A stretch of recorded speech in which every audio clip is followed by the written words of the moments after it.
My sister came through my parents' door shaking. My SUV smashed. I hit a man, Bryn whispered. And I left. Call the police. Mom grabbed my shoulders. Just tell them you were driving, Dad said. She has a campaign. You have nothing to lose. Bryn looked at me and smiled. Who'd believe you anyway? They thought I was the daughter who had walked away and amounted to nothing. They didn't know my job. More importantly, they didn't know Dad was already telling campaign staff I had been behind the wheel. And before midnight, that lie would carry my full name into the worst possible hands. Subscribe, then comment where you're watching from and your time. Now, back to Leona's story. My name is Leona Harwood. I was 43, living in Atlanta. And for the past 4 months, I had been serving as a United States Magistrate Judge. My appointment wasn't classified. My name was on the federal court website. There had even been a short announcement in the local legal press. My family simply hadn't looked. That was the strange part. For years, Dad told people I had dropped out of the family. Not school, not law, the family. I had left Raleigh, stopped building my life around his business contacts, and quit attending every civic dinner where someone wanted to know why I wasn't more like Bryn. Bryn was 37 and everything my parents understood. She lived nearby. She ran a respected workforce development nonprofit. She knew donors, business owners, community leaders, and now she was running for the North Carolina House. Dad loved that. He had spent years in commercial real estate and local civic circles, so Bryn's campaign felt like the natural extension of the life he respected. My career was quieter. I had practiced law for 17 years, much of it in federal litigation and public service. Whenever Mom asked what I did, I usually said, I work in the federal court system. Nobody followed up. By the time I was appointed to the bench, I had stopped volunteering details. My family's lack of interest was not secrecy. It was habit. They also complained that I would not endorse Bryn, attend campaign fundraisers, or let her use my name in campaign materials. I never explained much beyond. I can't be involved. As a federal judicial officer, political participation was something I had to keep distance from. Dad interpreted that as jealousy. Bryn called it arrogance. I let them. That weekend, I was in Raleigh for Mom's 68th birthday, one of the few family events I still made an effort to attend. Saturday afternoon, Bryn came into the kitchen holding her car keys. I picked up something in my tire. Can I borrow your Volvo for a couple hours? Where are you going? Small donor thing. I'll be back before dinner. I wasn't attending, but lending my sister a car was not political activity, so I handed her the keys at the time. It felt like the most ordinary favor I had done for her in years. By that night, my license plate would be attached to an injured man lying in the rain. Bryn left around 7. By 9:30, the rain had picked up enough to blur the streetlights. I was still at my parents' house, sitting in the kitchen with Mom while Dad watched television in the next room. At 9:58, I heard my Volvo pull into the driveway.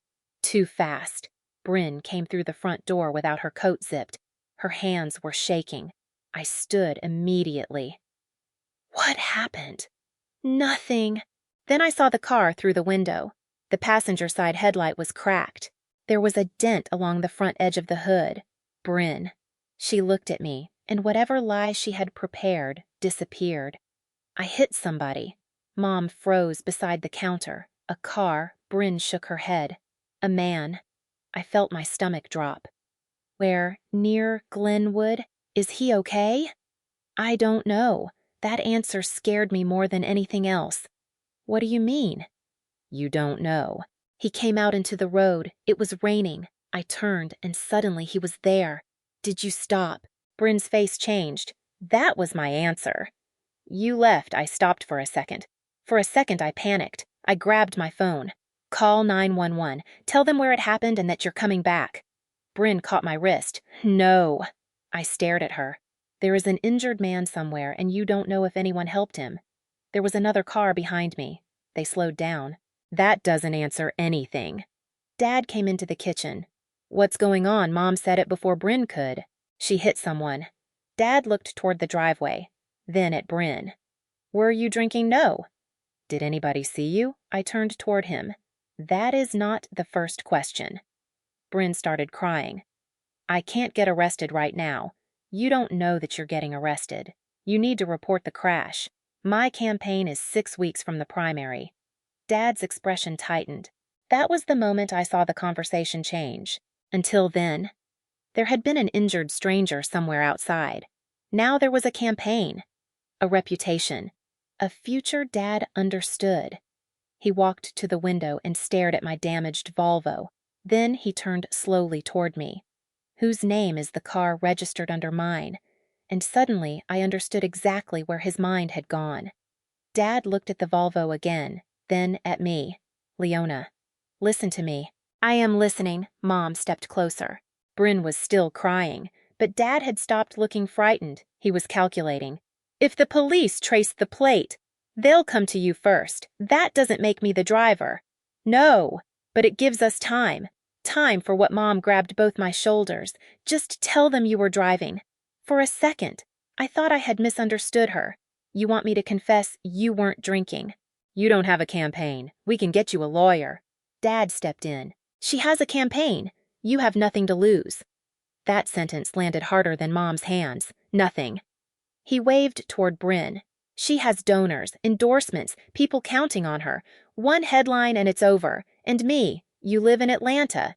You work some government legal job. This doesn't have to become your whole life." Bryn wiped her face.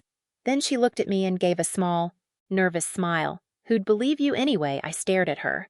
"The car is yours," she continued. "Mom and Dad know you're here. We can say you went out. You're asking me to confess to something I didn't do." Dad lowered his voice. "I'm asking you to protect your sister. Those are not the same thing. No one is saying forever. We get through tonight. Get counsel. Figure out the rest. That is not how lying to police works." Dad's jaw tightened. "You always make everything harder than it has to be." I stepped back from Mom's grip. "My answer is no." Bryn's smile vanished. Dad walked out of the kitchen with his phone. I heard him in the hallway. "Neil Gerald Harwood. We have a problem involving Leona's vehicle." I went after him. He turned away. "Yes, Bryn is fine. No, she wasn't driving." My chest went cold. "Dad." He kept talking. "The registered owner was behind the wheel." I said no. He covered the phone. "I'm containing this. You're lying about me. I'm protecting Bryn." He walked into the den and shut the door. 20 minutes later, my phone buzzed. A message from Neil Caro, Bryn's campaign manager. "Gerald gave me the basic timeline. Before anything goes further, please confirm." Attached was a draft marked Incident Response Timeline Internal. I opened it. There were times, locations, bullet points. Then one line stopped me. "Driver, Leona Harwood." I read it twice. They had not waited for my agreement. They had already started turning my name into their version of the truth. I stared at the draft for another few seconds, then typed one sentence. "That statement is false. I was not driving." I sent it to Neil. Then I stopped talking to my family about the facts. I called Rochelle Ames, a criminal defense attorney in Raleigh I had known since law school. I did not call anyone from my court. I did not call a prosecutor. I did not use my title. I told Rochelle exactly what had happened. "My sister borrowed my car. She says she hit a pedestrian and left. My father has already told her campaign manager I was driving." Rochelle was quiet for a moment. "Does the car have a dash cam?" "Yes. Don't touch the files. Don't let anyone move the vehicle. Save every text and message you have. I'll handle contact with investigators." Dad appeared in the doorway while I was still on the phone. "You hired a lawyer?" "Yes." "Against your own sister." I looked at him. "I hired a lawyer because my own family put my name in a hit and run." He shook his head. "This is getting out of control." "No. It got out of control when Bryn left that man in the road." Meanwhile, Neil had forwarded the problem to the campaign's outside attorney, Talia Brooks. Talia did something nobody in my family had bothered to do in years. She looked me up. About 40 minutes later, Neil called a conference line. Dad put it on speaker. Bryn sat at the kitchen table with her arms folded. Talia's voice came through first, before anyone says another word. "I need to clarify something." Dad sounded impatient. "What?" There was a pause. "Your sister is Judge Harwood." Nobody moved. Dad frowned. "Judge United States Magistrate, Judge Leona Harwood." Mom turned toward me. Bryn's face emptied. Dad looked genuinely confused. "You're a federal judge for 4 months," Mom whispered. "Why didn't you tell us?" "My appointment wasn't secret." I looked at her. "My name is on the court website." "That's not what I asked." "No. You asked why I didn't tell you. I let that sit." "You never asked what I was doing. You only asked why I wasn't doing what Bryn was doing." Dad's tone changed immediately. Not apologetic, worried. If we'd known, that is exactly the problem. He stopped. "You shouldn't have needed my job title to decide I wasn't disposable." Talia cut in before anyone could answer. "No statement naming Leona as the driver is going anywhere. Bryn needs separate criminal counsel, and everyone needs to preserve records." Then she asked one more question. "Leona, you said it was your vehicle. Does it have a camera?" I looked at Bryn. For the first time that night. She stopped looking scared of the campaign. She looked scared of the car. The dash cam had 2 lenses. One faced the road. The other faced the cabin. Bryn knew there was a camera near the windshield. She had assumed it only recorded traffic. Rochelle arranged for the footage to be preserved before anyone touched the vehicle. By the next afternoon, investigators had it. The front camera showed rain streaking across the windshield as Bryn turned onto the street. Owen Pike stepped into view. The impact happened quickly. The Volvo stopped. For several seconds, nothing moved. Then the cabin camera showed Bryn gripping the wheel, staring forward. Oh, God! She looked toward the passenger window. Another vehicle was slowing behind her. Then she put the Volvo back in gear and drove away. There was no dramatic confession. There did not need to be. She was driving. She knew there had been a collision. And she left. Rochelle contacted the investigating officer before police ever had to knock on my parents' door, asking why my plate had been reported. I provided the facts through counsel. The SUV belonged to me. Bryn had borrowed it with permission. I had remained at my parents' home. And I had video. I never mentioned my judicial title unless it was required for basic identification. It had nothing to do with the evidence. Police later obtained security footage from the donor venue showing Bryn leaving alone and getting into my driver's seat. That closed whatever tiny space remained for the story Dad had started building. Then came the part nobody expected. Investigators were not initially sure the crash itself supported a serious reckless driving charge. It had been raining. Visibility was poor. Owen's movement into the roadway complicated the question of fault. If Bryn had stopped, called 911 and cooperated, the collision might have remained exactly what she first called it, an accident. But the video showed something else clearly. She had stopped. She knew a person had been hit. Then she left without helping him. Owen had a fractured leg, a concussion, and bruised ribs. Another driver called 911. By then, Talia had forbidden the campaign from using the false timeline. Neil confronted Bryn. "You told me Leona was driving." Bryn looked toward Dad. "That was what we were trying to work out." Neil stared at her. "You gave me a fact. You didn't give me a plan." The campaign began unraveling after that. Not because I leaked anything. I didn't. But an injury crash investigation involving a candidate was not something they could simply wish away. Dad called me privately. "You could still tell them you aren't sure who had the car." I almost laughed. Instead, I said, "Being a judge didn't make me innocent. Not being the driver did." Bryn called next. "You're destroying my campaign." "No, the crash was a mistake. The crash may have been an accident. Everything after it was a decision." 3 days later, Bryn suspended her campaign. She had once smiled and asked who would believe me. In the end, nobody had to choose between us. The evidence had already answered. Bryn hired her own attorney before speaking further with investigators. The eventual charge focused on leaving the scene of an injury crash. I had nothing to do with that decision.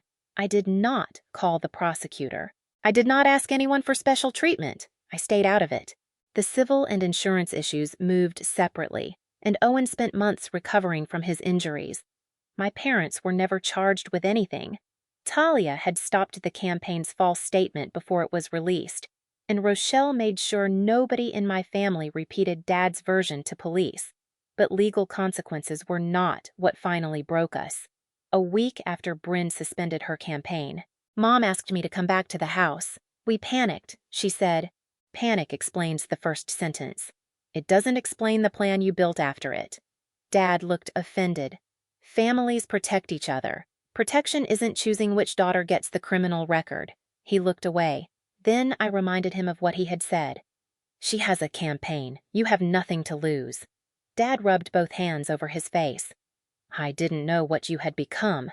"That's not the defense you think it is." He looked at me. "You thought my future was cheaper." No one answered. Bryn sat across from me, quieter than I had ever seen her. "I was terrified," she said. "So was Owen. I thought if you took it, you'd recover." That sentence hurt more than the others, because it was honest. She had believed I was strong enough to absorb whatever happened to me, and that somehow made sacrificing me acceptable. "The crash may have been an accident," I said, putting my name on it wasn't. Months later, Bryn resolved her case through the normal state process. I never asked for details beyond what became public. Owen eventually returned to work. Bryn's campaign stayed over. My parents and I spoke less. Bryn and I spoke even less. The strangest part was that everyone kept treating my judgeship like the big reveal. It wasn't. I would have been just as innocent if I had been unemployed, broke, or exactly what my parents believed I was. They should never have needed a title to know my life mattered too. A year later, Owen was back at work. Bryn's campaign was a memory, and I was still on the federal bench in Atlanta. My relationship with my parents never returned to what it had been. That was not punishment. It was distance created by finally understanding what they had been willing to trade away. Bryn sent me one message months after her case ended. "I thought you could survive it." I believed her. That had always been the problem. They mistook my ability to survive things for permission to hand them to me. My title changed how frightened they became once they learned it. It should never have changed whether they thought my future deserved protection. Being a judge was never what saved me. Evidence mattered. The truth mattered. But the first thing that saved me was saying no before their lie became mine. If your family asked you to sacrifice your future to protect a sibling, what would you do? Tell me below. And subscribe for more family betrayal and clean revenge stories.